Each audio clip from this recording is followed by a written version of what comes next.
Episode number 3412. Title: Sonal use sunglasses. Human emperor कुछ समझ पाता उससे पहले ही सोनल ने हमला शुरू कर दिया। जिस शक्ति से उसने विस्फोट किया वो ह्यूमन एम्परर जैसी ही थी। उसने जो ब्रह्मांडीय शक्ति और तत्व इस्तेमाल किए वे बिल्कुल एक जैसे थे। दो ह्यूमन एम्परर अब आपस में लड़ रहे थे और कोई नहीं बता पा रहा था कि कौन कौन है। उन्हें समझ नहीं आ रहा था कि उन्हें किस ह्यूमन एम्परर की चिंता करनी चाहिए। मुझे विश्वास नहीं है कि तुम सचमुच किसी यूनिवर्स क्लास शक्ति की नकल कर सकती हो। ह्यूमन एम्परर को विश्वास नहीं था कि सोनल सचमुच किसी यूनिवर्स क्लास शक्ति की नकल कर सकती है। वो उसके पास गया ये देखने के लिए कि सोनल उसकी प्रतिभा की कितनी अच्छी तरह नकल कर सकती है। उन दोनों की शक्तियां उतनी प्रबल नहीं लग रही थी। ऐसा लग रहा था जैसे यह उनके शरीर पर निर्भर हो। धुंधला बैंगनी रंग आखिरकार इतना तेज नहीं था। उनकी शक्तियां जहां नुकसान पहुंचा सकती थी वह था ऐसा नुकसान पहुंचाना जिससे दूसरे को उबरने की गारंटी मिल सके। अंतरिक्ष में एक बैंगनी दरार थी। ऐसा लग रहा था कि यह हमेशा के लिए है। हालांकि ब्रह्मांड खुद को ठीक कर सकता था फिर भी ये दरार दूर नहीं हुई। आम अभिजात वर्ग उनकी गतिविधियों को समझ नहीं पाता। उन्हें ब्रह्मांड में दो धुंधली बैंगनी परछायां लड़ती दिखाई देती थी। उनमें से कुछ ही लोग इस जोड़ी को लड़ते हुए देख पाते थे। काव्या, लिटिल फ्लावर कैसा है? जितेश खन्ना और बाकी लोग लिटिल फ्लावर के पास पहुंचे जो मर रहा था और बेहोश हो गया था। उसकी छाती में खून का रिसाव बंद नहीं हो रहा था। सभी ने लिटिल फ्लावर को ठीक करने के लिए अपनी शक्तियों का इस्तेमाल करने की कोशिश की। जब भी उनकी शक्तियां लिटिल फ्लावर पर पड़ती तो वे बैंगनी धुंध से नष्ट हो जाती। वे लिटिल फ्लावर को ठीक नहीं कर पाए। वे बस बेहोश लिटिल फ्लावर को भौहें चढ़ाने पर मजबूर कर पाए। धिक्कार है, कबीर मदान ने गुस्से से कहा। भाई वीर कहाँ है? अगर वह वापस नहीं आया तो उसका सगा बेटा ह्यूमन एम्परर के पिटाई की वजह से मर जाएगा। बेशक वह वीर को दोष नहीं दे रहा था। वह तो बस अपने पूरी तरह बेकार होने पर अपना गुस्सा निकालना चाहता था। एक तरफ हटो। अगर तुम्हें नहीं पता कि उसे कैसे ठीक करना है तो कुछ मत करो। लिटिल फ्लावर को मुझे दे दो। अनिका रहेजा लिटिल फ्लावर के पास गई। उसे आते देख सभी लोग दूर हट गए। उसने लिटिल फ्लावर का निरीक्षण किया। जीनो हॉल में क्रेप मर्टल और गॉड स्प्रिटे सोनल को ह्यूमन एम्परर से मुकाबला करते हुए देख रहे थे। गॉड हॉल लीडर, सोनल अभी यूनिवर्स क्लास में नहीं है लेकिन वह अभी भी यूनिवर्स क्लास का अनुकरण करने में सक्षम है। लाइट गॉडेस ने कहा। वो स्पष्ट रूप से सदमे में थी। यहाँ क्या हो रहा है? क्या ये सचमुच उसके द्वारा पहने गए धूप के चश्मे की वजह से है? क्रेप मर्टल को अजीब सा लगा जब उसने कहा, अगर मैं गलत नहीं हूँ तो ये धूप के चश्मे पुराने लीडर के हैं। मुझे नहीं पता था कि वे धूप के चश्मे ऐसा कुछ कर सकते हैं। क्या सच में ऐसा ही है?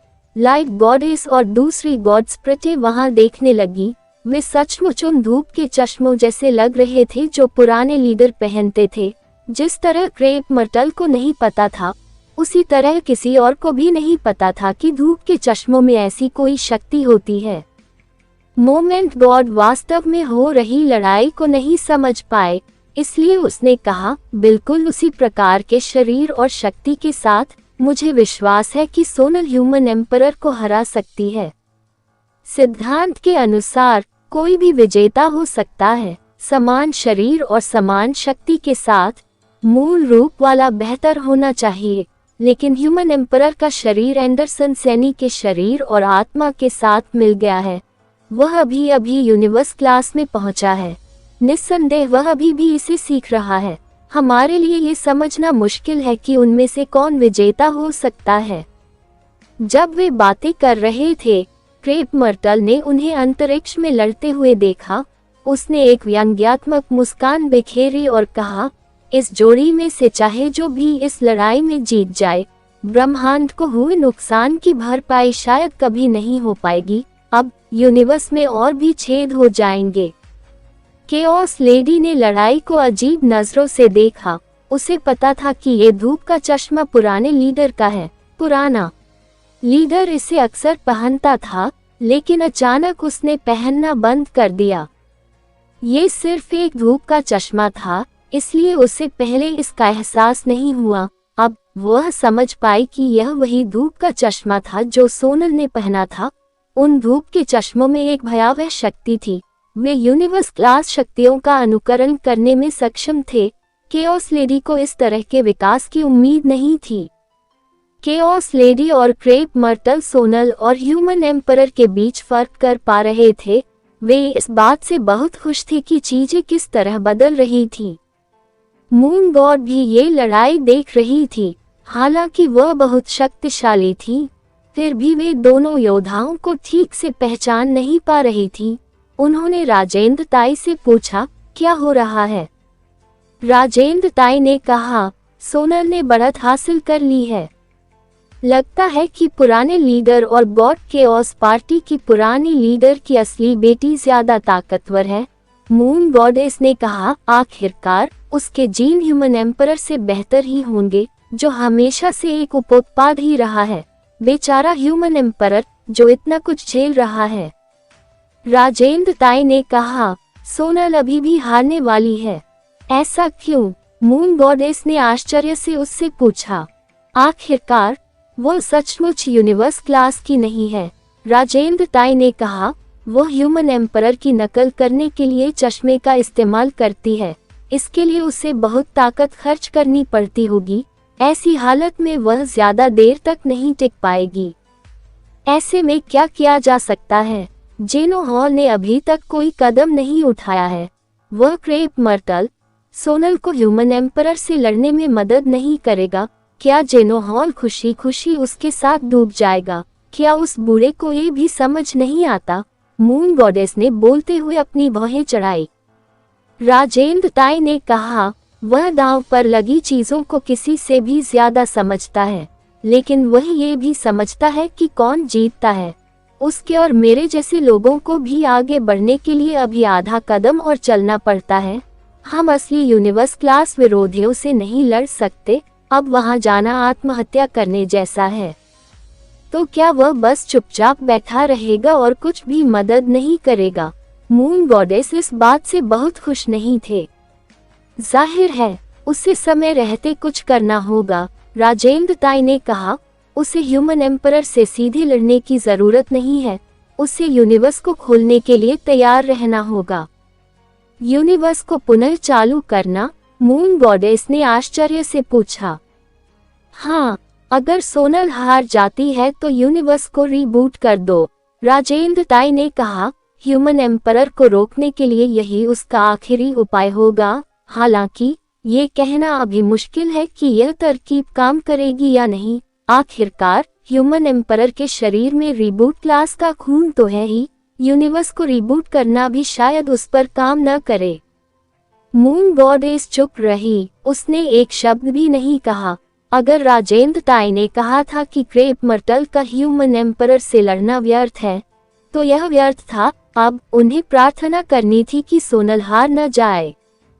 ह्यूमन एम्परर को यकीन नहीं हो रहा था कि सोनल उसे दबा रही है। सोनल तो बस उसके शरीर और शक्ति का अनुकरण कर रही थी, लेकिन जब वे लड़े तो उसे हारता हुआ सा लग रहा था। सोनल उसकी शक्तियों का इस्तेमाल उससे बेहतर तरीके से करती थी। ऐसा लग रहा था मानो वह इन शक्तियों के साथ ही पैदा हुई हो। पेंग, ह्यूमन एम्परर की ब्रह्मांडीय शक्तियां छिन्न भिन्न हो गईं। सोनल के हाथ चाकू जैसे थे जो उसकी छाती में घुस गए। उसकी छाती पर एक गहरा घाव हो गया। जीत! केओस लेडी का दिल धड़क उठा। अगले ही पल उसकी उम्मीदें एक अथाह खाई में समा गईं। उस वार के बाद सोनल को उसे पकड़ लेना चाहिए था। उसे ह्यूमन एम्परर को दबाकर मार डालना चाहिए था। किसने सोचा होगा कि इस पल सोनल अपने ह्यूमन एम्परर रूप से वापस लौट आएगी और एक बच्चे के आकार और रूप में बदल जाएगी। उसके चेहरे पर अभी भी धूप का चश्मा लगा हुआ था, लेकिन धूप का चश्मा अब चमकीला नहीं था।